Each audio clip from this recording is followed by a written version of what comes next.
Good afternoon, everyone. My name is Sean New. I am a first-year MBA student at MIT Sloan and the student lead for the Managing Transitions from the Ownership Perspective panel. I'd like to also mention that after this panel, we will be announcing the Alpha Awards hosted by Daryl Morey and Jessica Gelman, where they will announce the winners of the EOS, First Pitch, and Research Paper Competition, among other awards. It is my honor today to introduce our distinguished panelists. We have John Henry from the Fenway Sports Group, Tom Garfinkel from the Miami Dolphins, Amy Brooks from the NBA, Vivek Ranadive from the Sacramento Kings, and Wick Grossbeck from the Boston Celtics. This panel will be moderated by John Walsh from ESPN. Our panel will end at 4:40 p.m. today, and we have reserved the last 15 minutes for questions. If you'd like to ask a question, please text the number 22333, starting with the keyword OWNTRAN, OWNTRAN, followed by your question.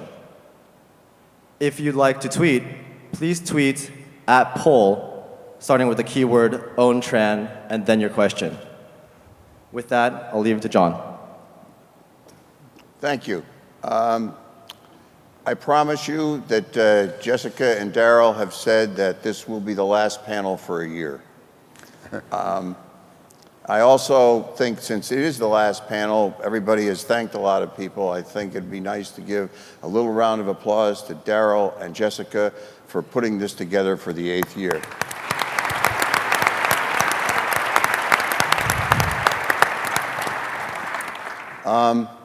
So this is about transitioning in ownership and development of sports teams. So we have a really great panel here.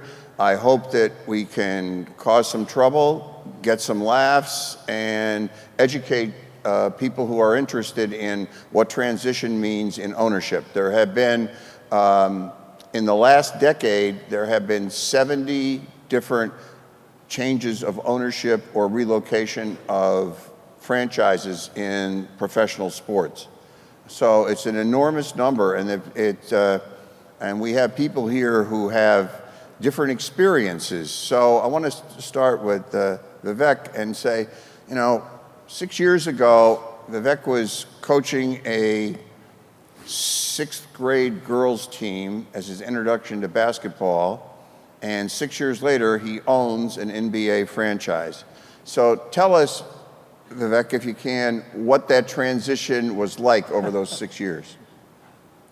John, I had never touched a basketball in my life. And I was a single dad. I was trying to spend more time with my daughter. And I foolishly volunteered to coach her basketball team. And it was actually, I think, the 7th grade, and I showed up at the practice, and I had already they'd had something called a draft, and they gave me all the girls that nobody else wanted. And there were all these other guys in the gym. They were ex-Division I, Stanford, 7 feet tall, and then there was me. I had, nerdy me from India, never touched a basketball. And so I'm standing there terrified, not knowing what to do. I knew I was about to make a fool of myself in front of my daughter and her friends. And I literally didn't even know what a layup was. And so I said, girls, today we're going to run. So I just made them run for the whole hour. But then I'm kind of a math guy. I actually love MIT, went to MIT, and I made the game into a math equation and figured out a way to win all my games. And so in terms of going from that to owning the Sacramento Kings, the exact same reaction when they gave me the... So do you tell the Kings to run? Well, that's what I want to do. But I had the exact same reaction when they gave me the key to the Kings, which was terrified. So... The other owners liked your math when you bought the Kings. So thank you for that. There you go, John. Beautiful, beautiful. You said Wick, the house comedian. It's okay. Well, I learned everything from your dad at Harvard. Yeah, so. yeah.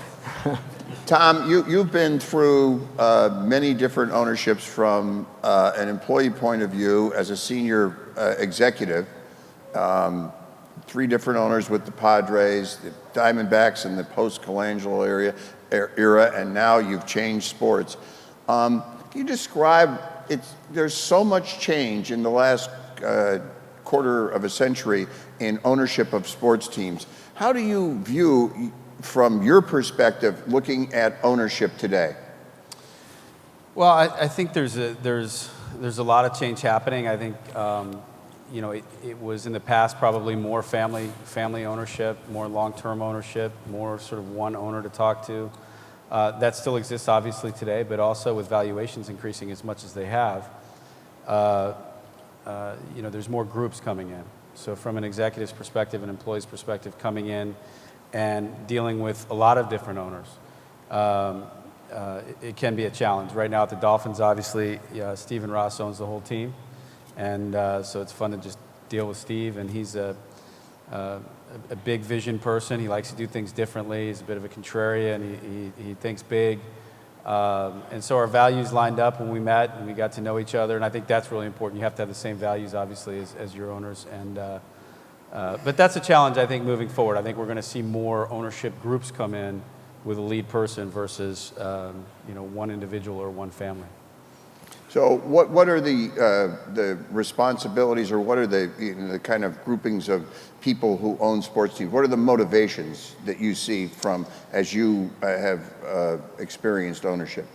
Well, you know, observing throughout sports, I think, you know, some folks buy teams because they're financially motivated. They want to make money, or maybe they made a lot of money by investing money and making money, so they look at sports teams the same way. Some folks buy teams because they want to be part of the club. You know, they want to go to the owners' meetings and get to know the other owners. Some folks buy teams because you know, it's truly sort of, you know, they love the team. It's where they grew up. It's what or they love the sport and they want to be a part of it. And some folks, like in Steve's case, some folks buy teams because they want to be famous, and it's a good way to get famous, I guess, if you can do that. In Steve's case, it was really none of those things. It was sort of, you know, this passion to build something great. He's very passionate about the game of football, so and he did grow up near Miami, and I think went to high school in Miami Beach. But it was really about wanting to build something great and wanting to win. But there's all different motivations, and they're all good motivations. I just think understanding what those motivations are impacts the culture of what that business or that organization is going to be. John, you took on, after being with the Yankees, and we'll bypass that, and the Marlins, and now you came to Boston, and you and Larry and Tom, none of you had really roots here in Boston, and Boston is such a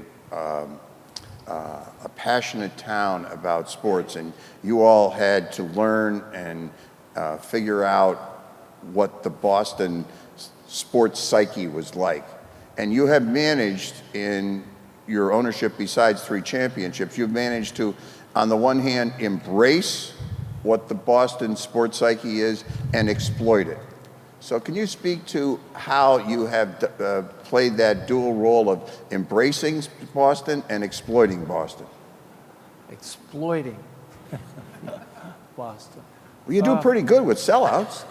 Sorry? I say you do pretty good with attendance. Yeah. Well, you know, we came here because in your life you want to do things that matter. We knew that running the Red Sox, it would matter to a lot of people what we did every day, and it's been incredibly rewarding. I think it's the fan base that not only has created the mystique of Fenway and the mystique of the Red Sox, but they're the reason that we've sold so many tickets. I think we exceeded 800 straight sellouts, though some in the media didn't believe it, still don't believe it. Called it at one point, had different names for the sellout. It was a real sellout streak. that was a result of this incredible fan base that has lived and died with the Red Sox for when we had arrived for over 80 years, waiting for a championship. And but this region has 4 great franchises, and the one thing we all have in common is this fan base. So I think that's really the key to the success of these teams in Boston.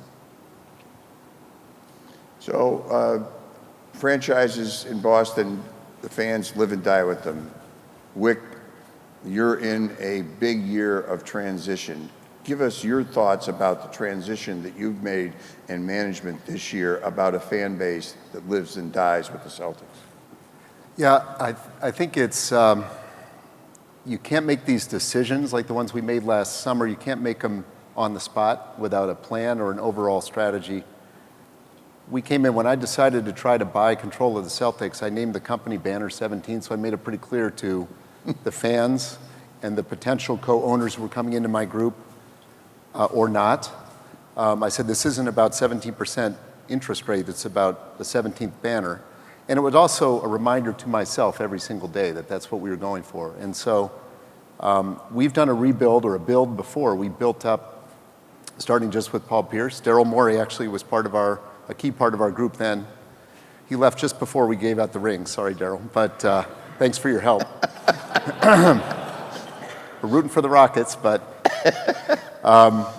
he was great. But so we built, and we got Doc, and we got KG, and we got Ray, and we drafted Rondo. Now they're all gone. Well, so we gave Glenn Taylor an offer he really couldn't refuse, I guess, for Kevin Garnett, and then we received an offer we really couldn't refuse. And as sort of a trustee for the fans, I knew I had to take that offer last June, and it was very, very, I almost said it broke my heart. It didn't break my heart, but it was tough. It felt like the right thing to do for the franchise. It still does to this day. We wish those guys the best at the Nets, but we had to move on. And so we have a new coach. We've got the most draft picks in the league. We've got a young bunch of players, and we're still actually selling out more than half our games, I think. Anyway, we just had a sellout the other night. So things are great.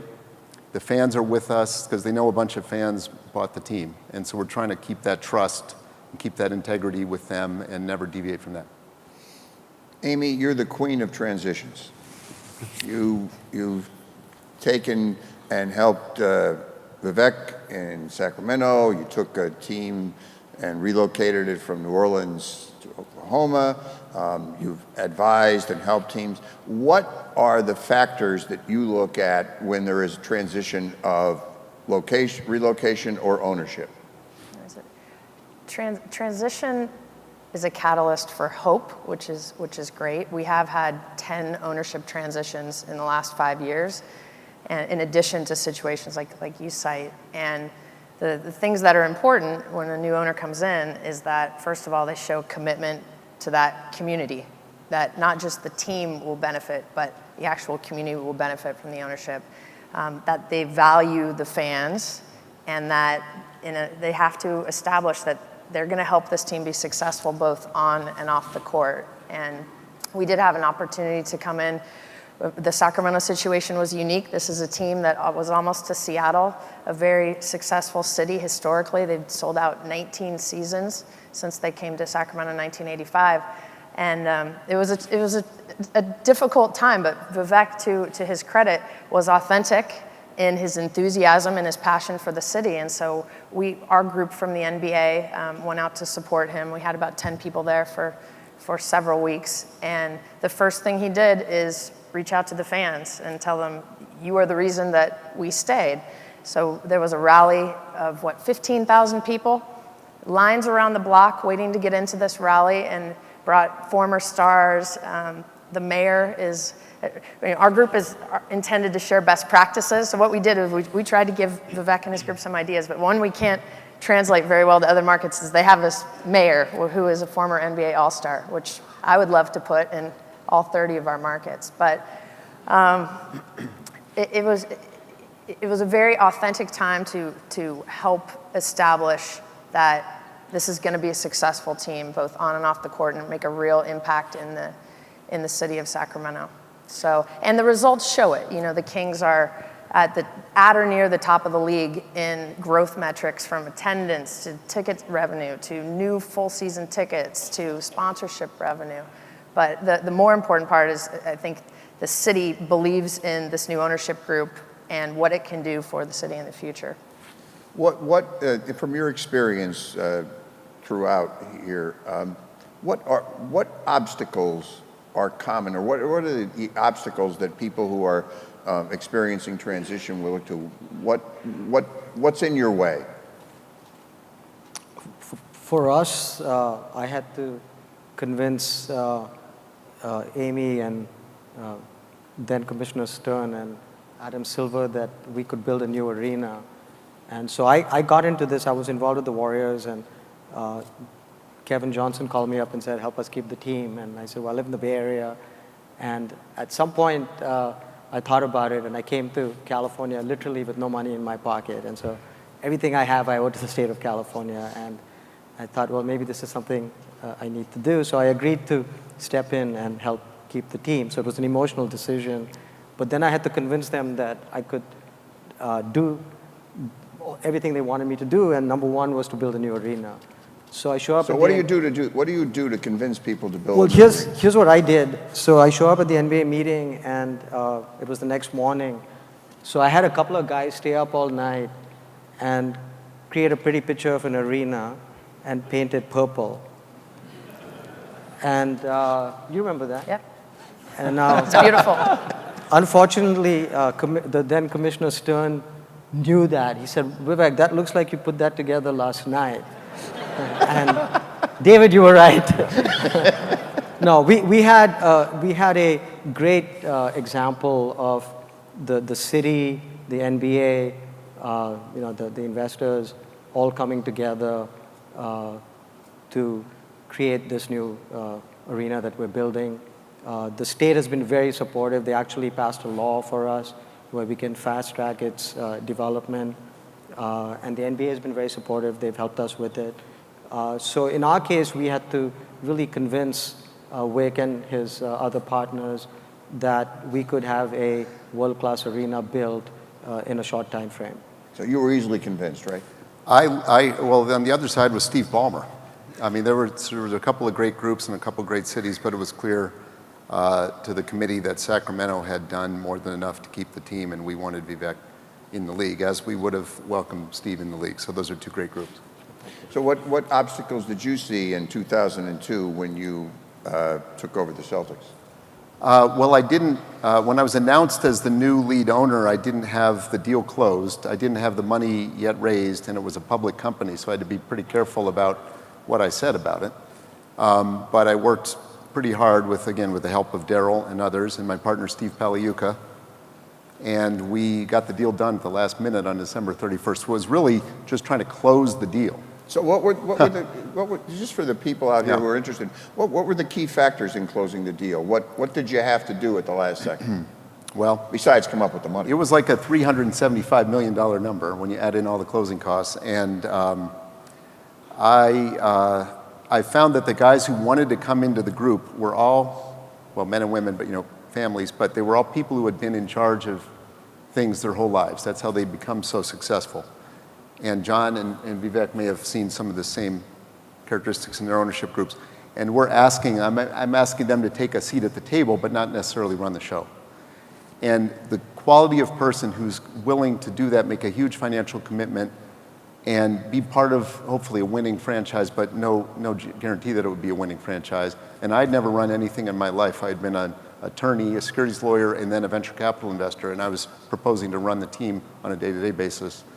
I appreciate my partners very much for their faith. So how'd you go to school? What did you do? I mean, I just want to thank those guys, because we wouldn't be here talking to, they've hung in with me for 11 or 12 years, and I really appreciate it. John, you came in as the carpetbagger with all of your partners, everything else, and you came into this red-hot town for sports. What were the obstacles that you confronted? Well, there was. I remember the day it was announced or the day after it was announced that we were buying the team, I think the Boston Globe had a picture of the Green Monster with this that said, Boston 0, visitors 1.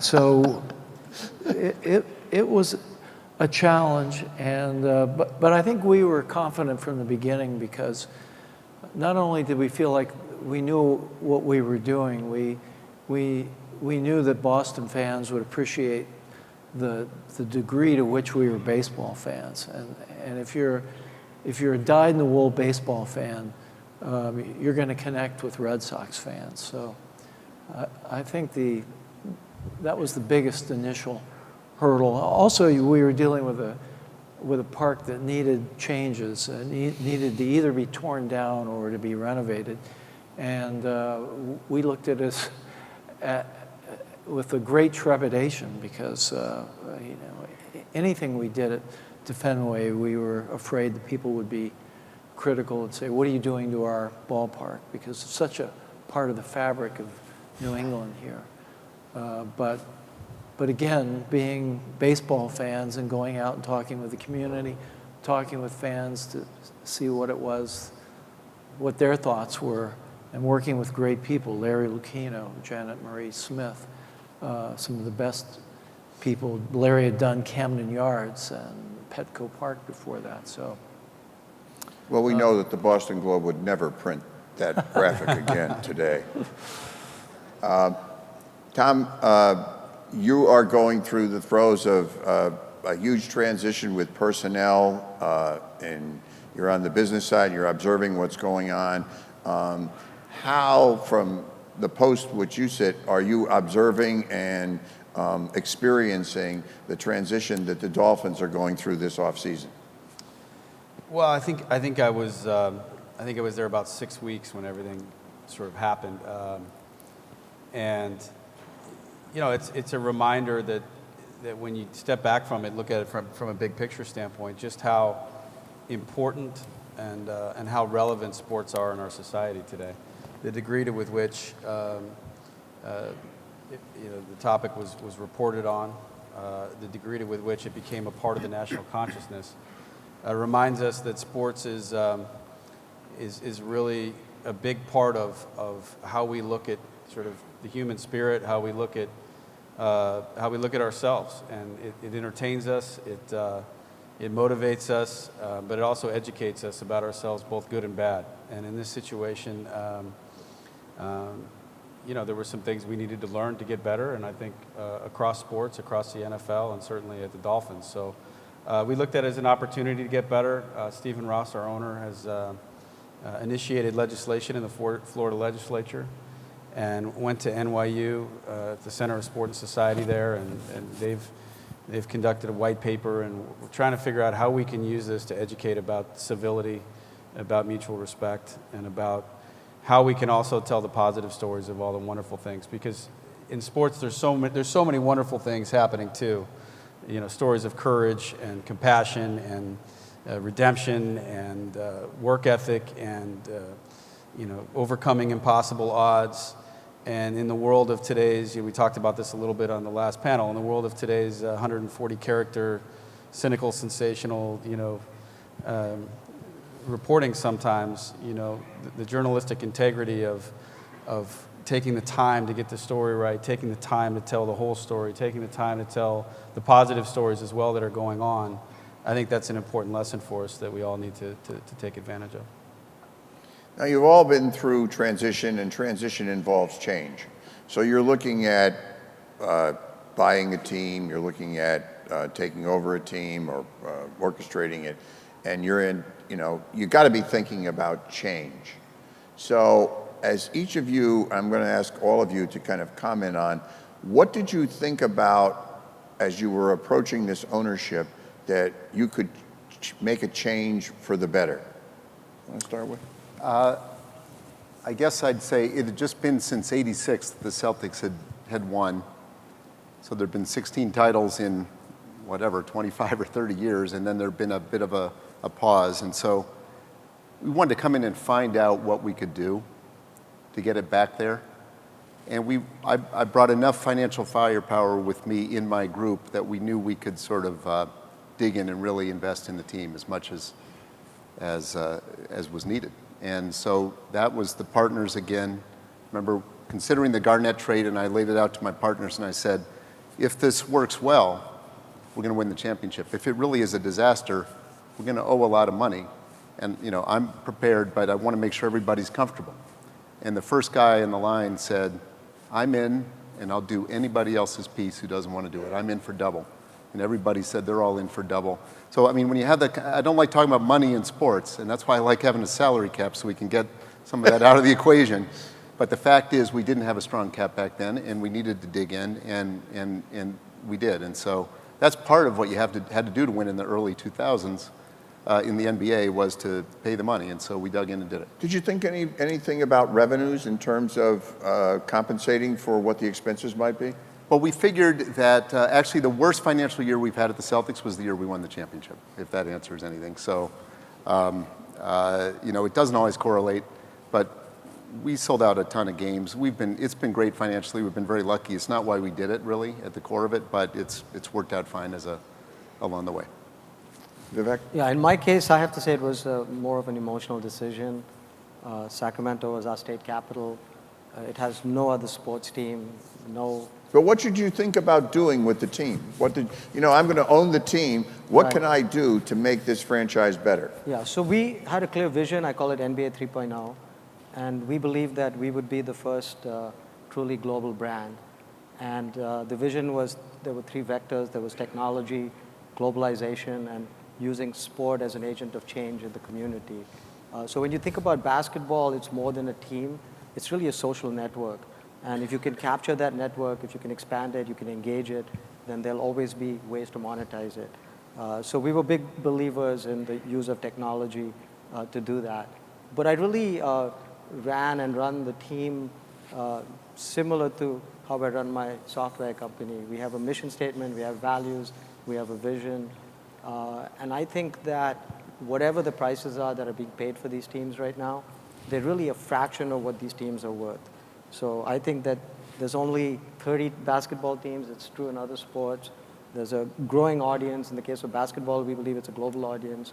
The content is the only content. There's few pieces of content that you can point to and say, this is content that will not be time shifted and probably not even be device shifted because people will want to see it on a big screen. So it's real-time, unique, original content.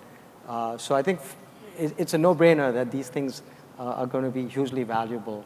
But the vision that we had was clear, which was to build a global brand and to have excellence around everything that we did. Amy, what advice do you give about change?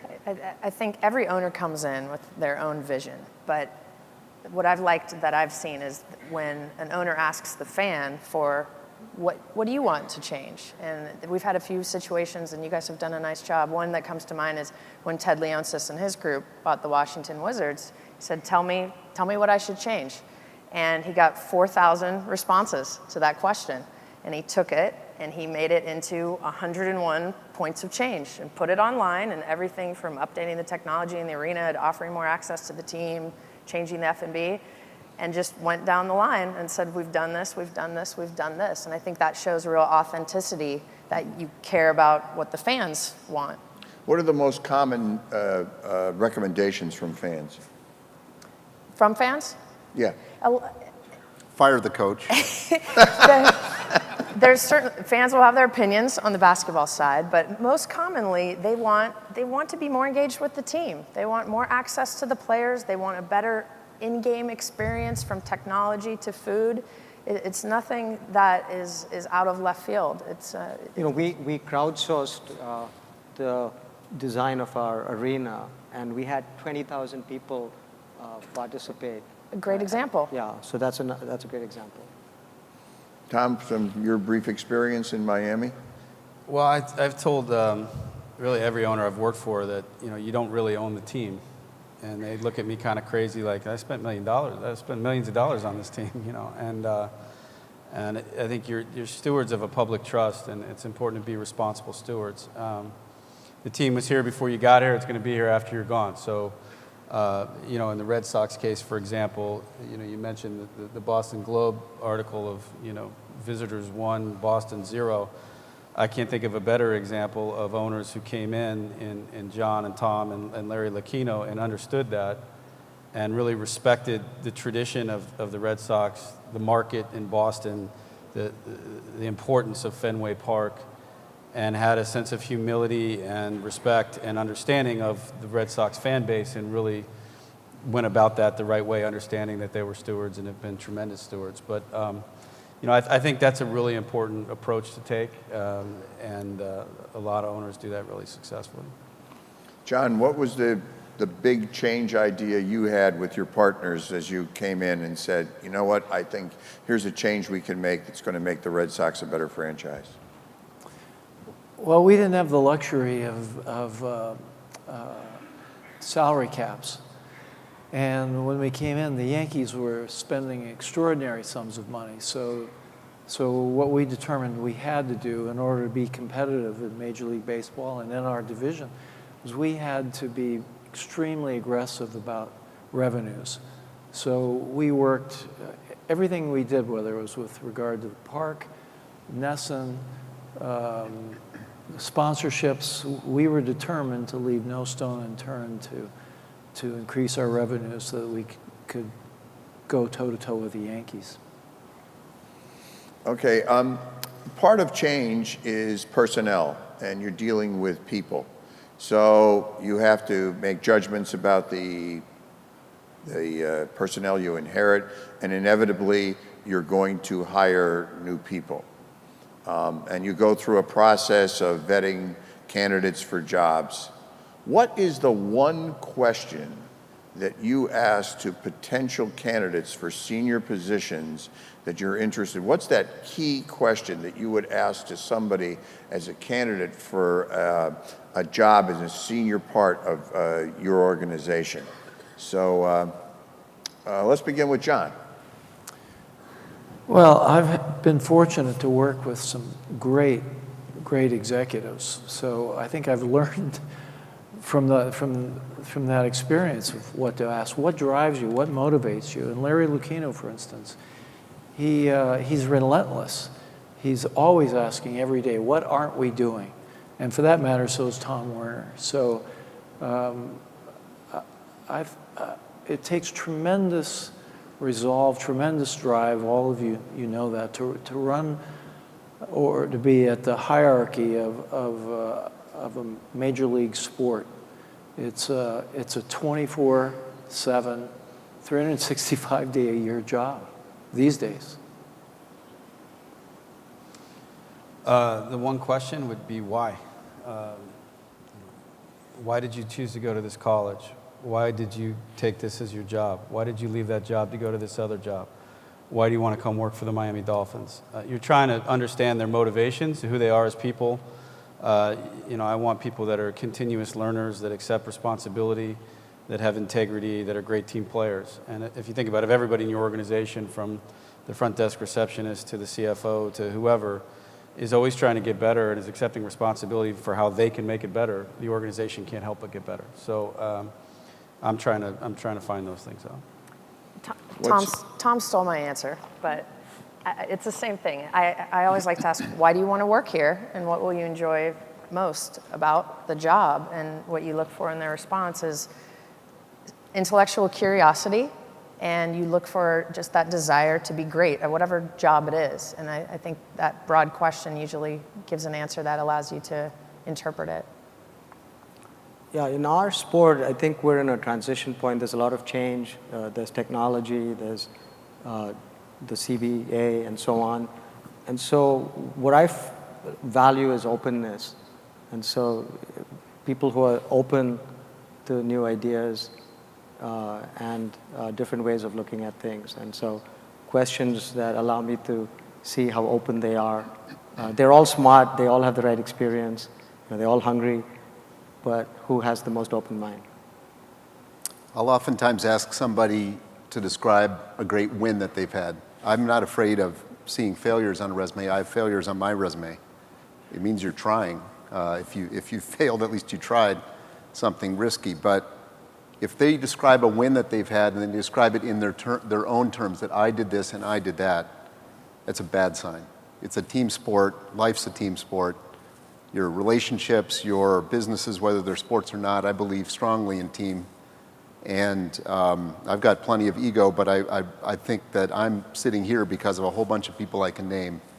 And I'm way down the list of why I'm sitting here. And so I like people that have that kind of attitude. I rode in a shell of 8 guys in college, and I still sort of try to think that way. We're all the same. We're all pulling on the oar. And so I'm looking for people. I most of all ask if you rode crew, because that's an absolute automatic job offer. Good. My daughter rode crew. She'll be applying pretty soon. Great. Anyway, Vivek, what, all of you go through this, and you've been through different transitions in different businesses and everything else. What's one thing you can point out to the audience that was unexpected, that you just said, oh my God, I didn't think of that, and it happened and you had to deal with it? What's one unexpected event in the transition to owning a team? Well, in my case, it was a positive. It was just the fans of Sacramento. These are just the most amazing fans in the world. They're tied for first. Sorry. Yeah, well, tied for first. Well, you'd have to argue with John they're the on same that. fans. Yeah, that's the point. But over here, there's just one sport. That's it. There's no football. There's no baseball. There's no college teams. Are there any stoplights? So it's just it's all no. The fans of Sacramento still to this day amaze me. Just how knowledgeable they are, how dedicated they are, and just it's been humbling. So you didn't anticipate that? It was beyond anything I could ever have imagined. Wait. What was the question? I was so busy ragging on Vivek. The question is, what happened? I thought you were going the other way. Well, I got to change things okay, up here. I'm ready now. What happened that you didn't think would happen as after you bought the team? You said, oh my God. I was petrified. I was terrified. One anecdote that sums the whole thing up is at the press conference when we announced we were buying the team. We had not been allowed into the practice facility. It was top secret. It was a public company, as I said. And I go in just to splash some water on my face, wash my hands before this press conference. I've never seen a TV camera before or a light or anything. Now I can't get me away from them, but I'd never seen a microphone before. And so I'm nervous. And so I go into the locker room of the practice facility in Waltham, and the counter comes up. I'm 6 feet tall. The counter comes up to here on me. And the knobs, I have to I can't even get into everything's oversized. And I'm like, this literally, I'm so out of my league here. I don't know what I'm doing. What am I about to do? And I had mortgaged my house to put the down payment on the Celtics. I wasn't made of money and still am not. And so mortgaged my house, and I'm sitting here trying to reach the hot water tap going, I'm dead. So from there, everything was positive because it couldn't have gotten any worse than that. John? I don't think we were really prepared for buying a team in the English Premier League. When we played a practice game this summer in Melbourne, Australia. 85,000, or was it 90? I think it was 95,000 show up for a practice game. We played in China. We had 80,000 show up for a practice. The depth, the level of feeling that exists around the globe for these teams, whether it's Manchester United, but particularly Liverpool Football Club, is unlike anything that we thought we knew a little bit about the sports business in 2010 when we bought the club, but we've learned an awful lot about a lot of things I never thought I would have to learn about. Okay, let's change it a little bit here and talk about the media. All of you, when there is transition, the media is all over covering it and doing what they can, especially here in Boston. Amy, what, from your experiences, what advice would you give to people who are transitioning into owning a team about dealing with the media? The very first thing is to hire someone great to advise you on dealing with the media. It's all of our owners have come from extremely successful backgrounds in their own right, and they come to this team ownership, and every move they make is under a microscope. And so your media strategy is so important, because it goes back to something I said earlier. They're all authentic about really wanting to make this team a success, and it has to be communicated in the right way and through the right channels. So who you surround yourself with and who you have advising you is very important. Tom? Yeah, I agree with Amy. I think finding, you have to have that person or people, and then you also have to listen to them and accept that it is very different than other businesses. Even,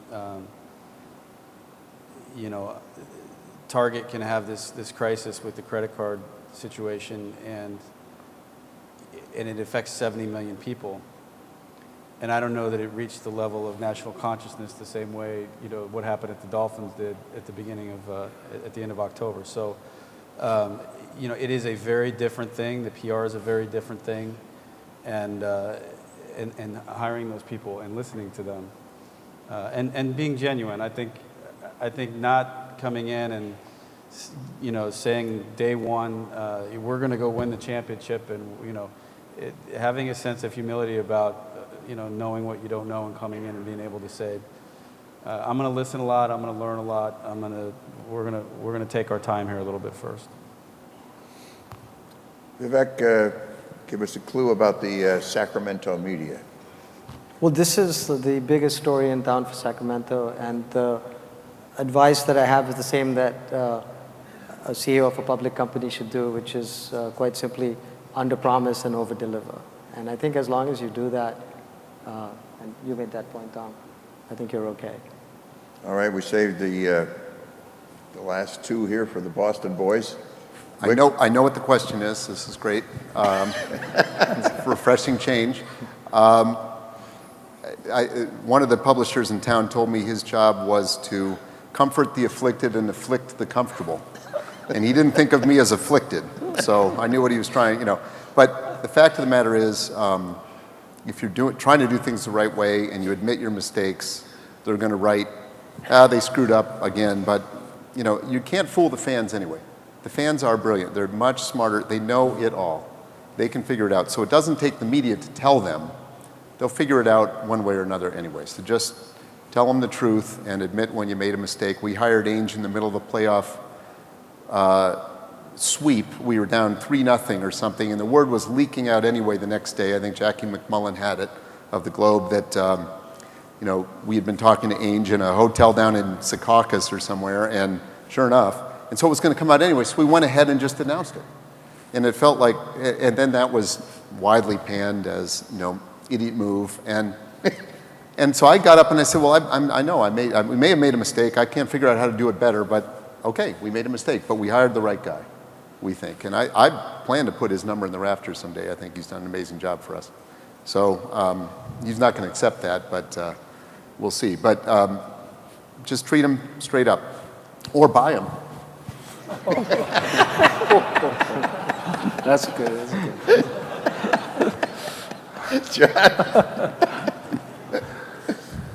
Well, the world of media has changed so radically in the last few years. I think the world of media drives journalists nuts with Twitter, and I hear a lot of complaints from them. But you know, really, our fans, the fans of all sports teams, rely upon the media to provide a lens, to provide insights, to provide information, and it's up to us to be accessible and accountable, and to try to help them do their jobs, I think, because they do ultimately promote the team. I mean, anytime there's something written, you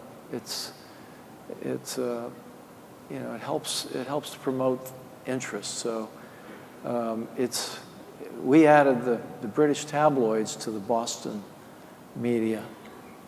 So it's challenging, but it's you know, it's an important part of our job to be accessible.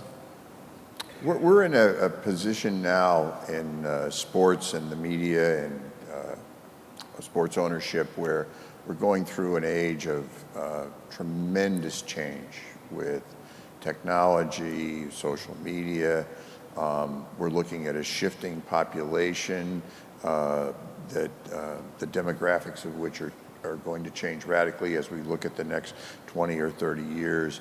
And I'm interested in all of your opinion about what are you identifying as we transition in this age? What are you looking at with your audience? What are you looking at with technology? What are you looking at with communication?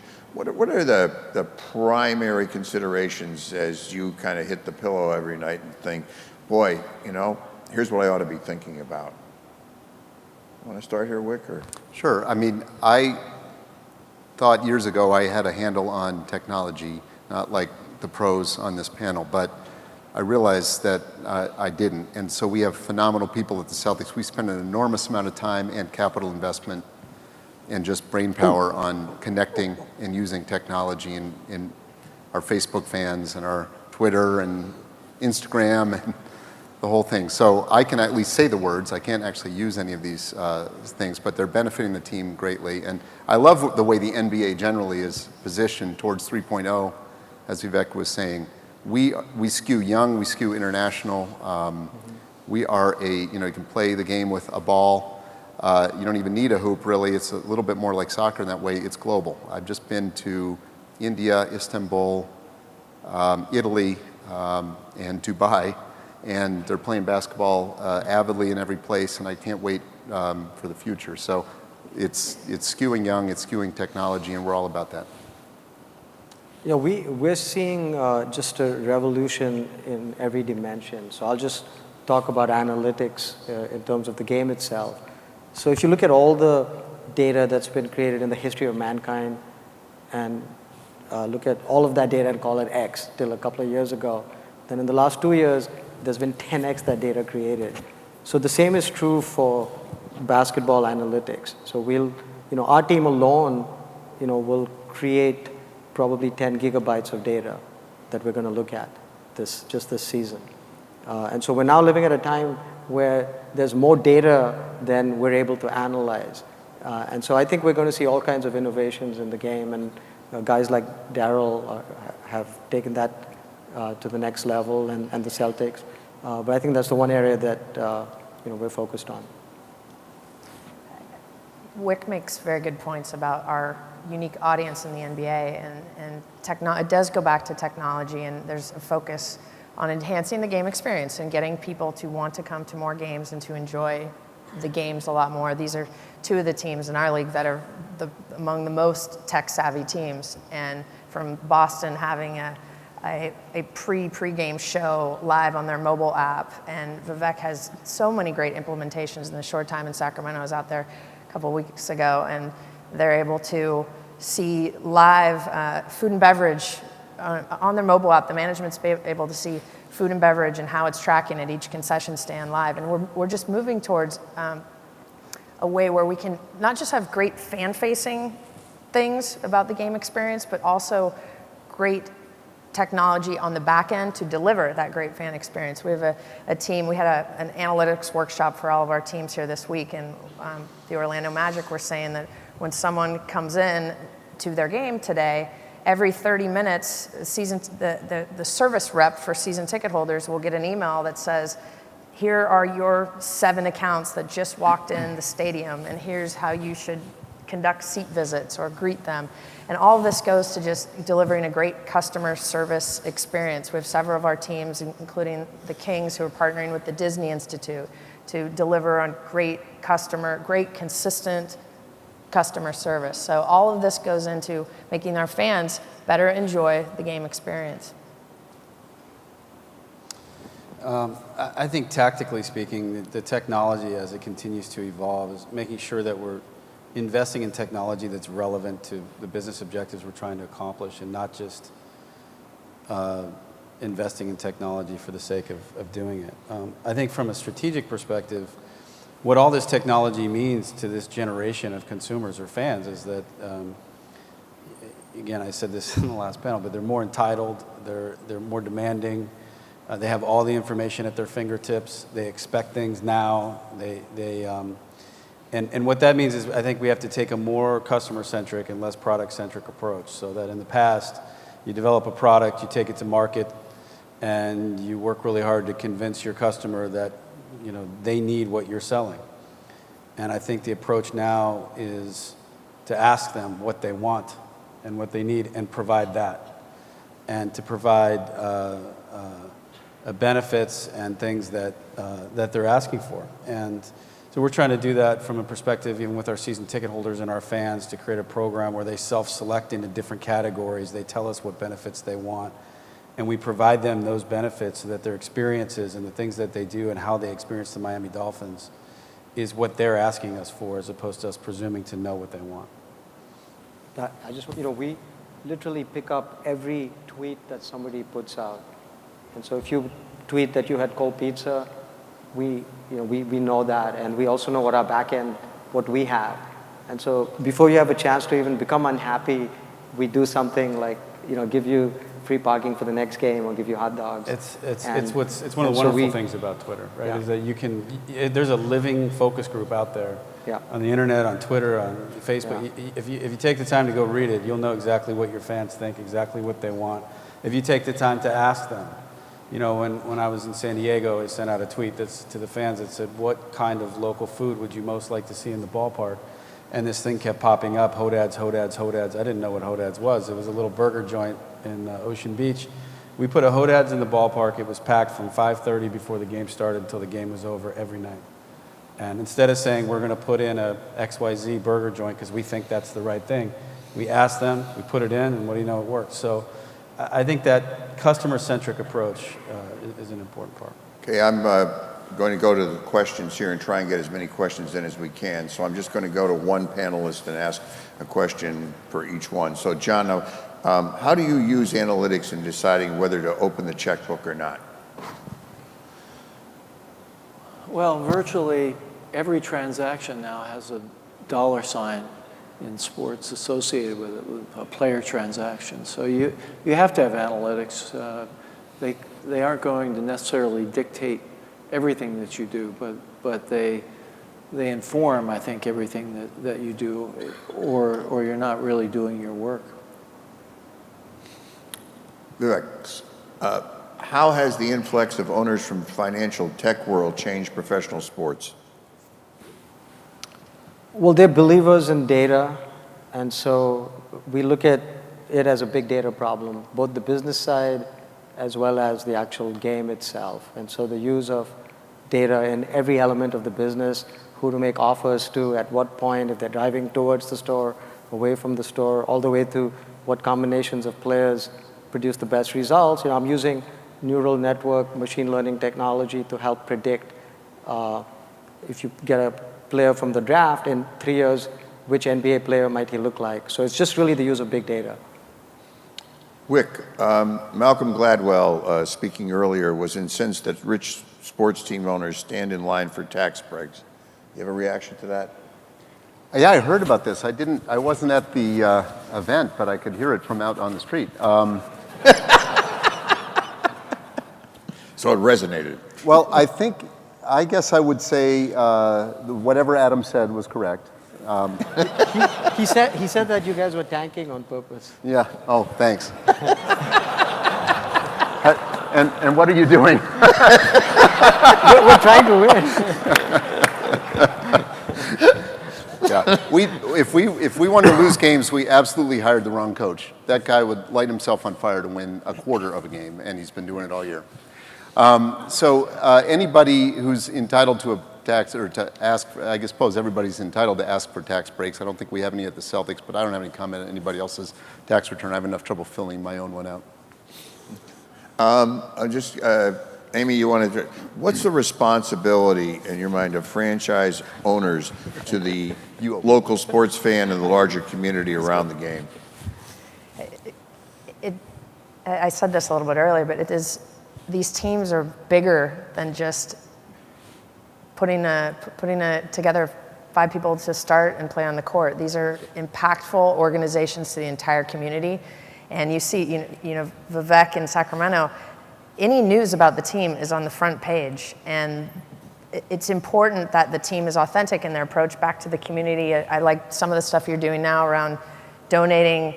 Every deposit for a season ticket, they're donating back to reading and literacy programs in Sacramento. And there's examples like that at all of our teams, and they're so important because it is, at the end of the day, and you can see it with these Boston teams, it's the community, it's woven into the fabric of the city, these sports teams. And so you have to be really authentic and dedicated in your approach to delivering on that.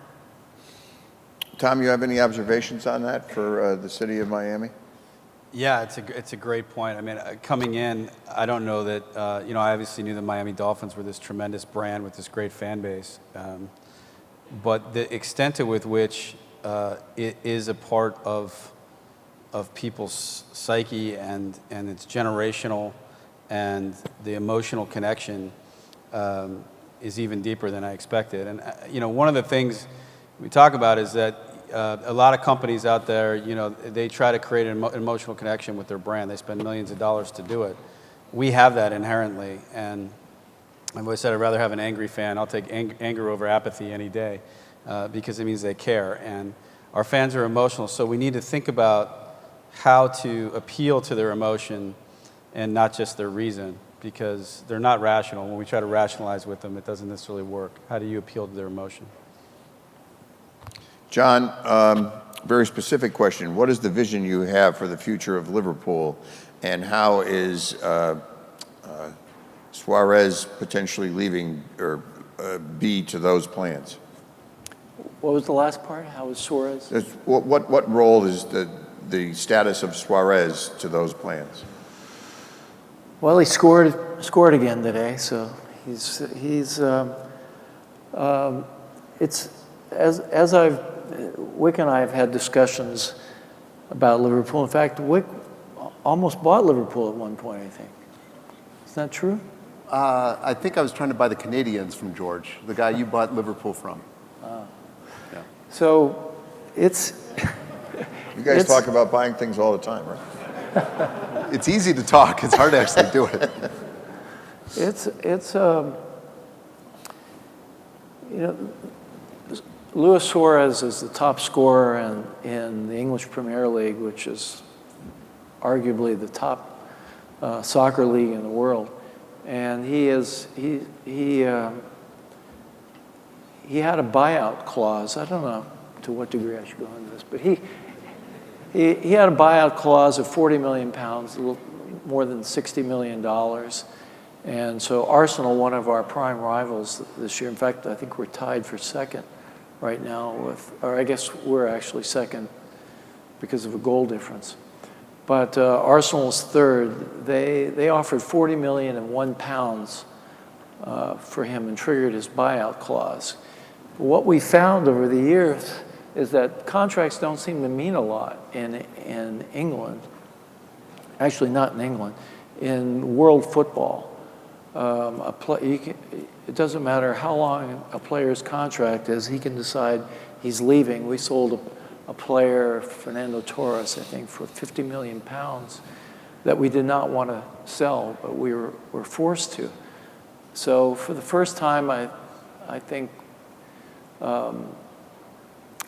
we took position that we weren't selling. And since apparently these contracts don't seem to hold, we took position we're just not selling. And it's been actually, it's been great for Luis, it's been great for us. And what will happen at the end of the year, I think we're going to make Champions League. We have a small chance of winning the Premier League this year. We have three gentlemen up front, Suarez, Sterling, and Sturridge, the three S's. Those three are young. I think Lewis and those three could be together for a long time. With that, I want to thank our panelists for a wonderful time, and thank you, John.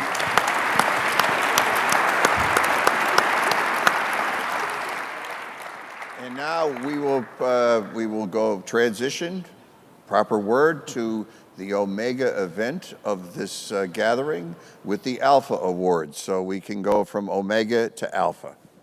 Thank you very much.